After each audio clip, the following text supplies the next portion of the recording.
Uhabari gani mwana michezo mwenzangu popote pale ulipo nchini Tanzania na nje ya mipaka ya Tanzania. Hii hapa ni HNT Media ambayo inakuletea taarifa hizi za kimichezo kutoka katika kila kona ya Tanzania. Moja kati ya taarifa kubwa ambayo leo tumekuletea hapa uweze kujua ni nini kinachoendelea kuhusiana na klabu ya Young Africans.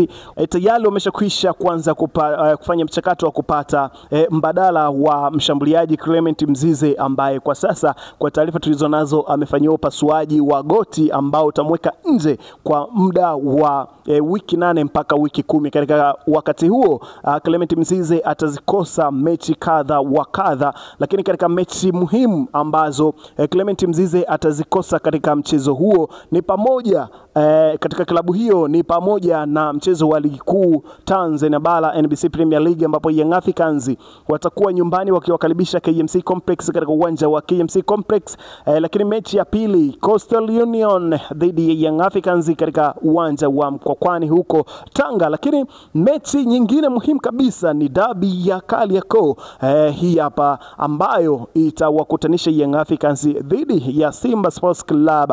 Lakini mechi ya kombe la mabingwa barani Afrika CAF kuwania kufuzu hatua ya robo final kombe la mabingwa barani Afrika CAF, Young Africans ambapo watawaalika JS Kabylie kutoka huko Algeria, ambao mechi hiyo itakwenda kuchezwa katika uwanja wa New Amani Complex. Lakini mechi nyingine ambayo Clement Warid Mzize ataikosa ni pamoja na mechi ya kombe la mabingwa barani Afrika CAF kuwania kufuzu hatua ya robo finali, ni pamoja na mechi ambayo Young Africans wataalikwa na AS FAR Rabat kutoka huko Misri, kutoka huko Morocco, ambayo mechi hiyo itachezwa katika mji wa Rabati huko Morocco. Lakini mechi nyingine ambayo Clement Warid Mzize ataikosa ni mechi ya National Al Ahly wakiwakaribisha Young Africans. Mechi hii itakuwa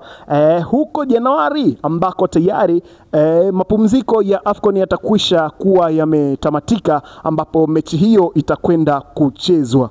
Lakini sasa majina mawili ambayo yamewekwa na kamati ya usajili katika klabu hiyo ya Young Africans tunayo hapa, lakini kabla hatujayatazama na kujua wachezaji hao wanacheza katika nafasi gani katika klabu hiyo ya Young Africans, nikusihi na nikukaribishe kwa wakati mwingine tena. Karibu, na hii hapa ni HNT Media ambayo inakuletea taarifa hizi za kimichezo. Kama ni mara yako ya kwanza kujiunga nasi, basi nikwambie na kukupa pole kwamba umepitwa na taarifa zetu nyingi sana. Ili sasa usiendelee kupitwa na taarifa zetu, hakikisha kwamba unabonyeza maandishi ambayo yameandikwa subscribe hapo chini ya video, lakini pia usisahau kubonyeza alama ya kengele itakayojitokeza pembeni hapo. Mara baada ya kufanya hivyo, kutakufanya wewe uwe wa kwanza kupata taarifa zetu utazitazama ukiwa sehemu yoyote Tanzania ama nje ya mipaka ya Tanzania. Basi taarifa zetu na video zetu utazitazama pasina shida wala tabu yoyote kabisa.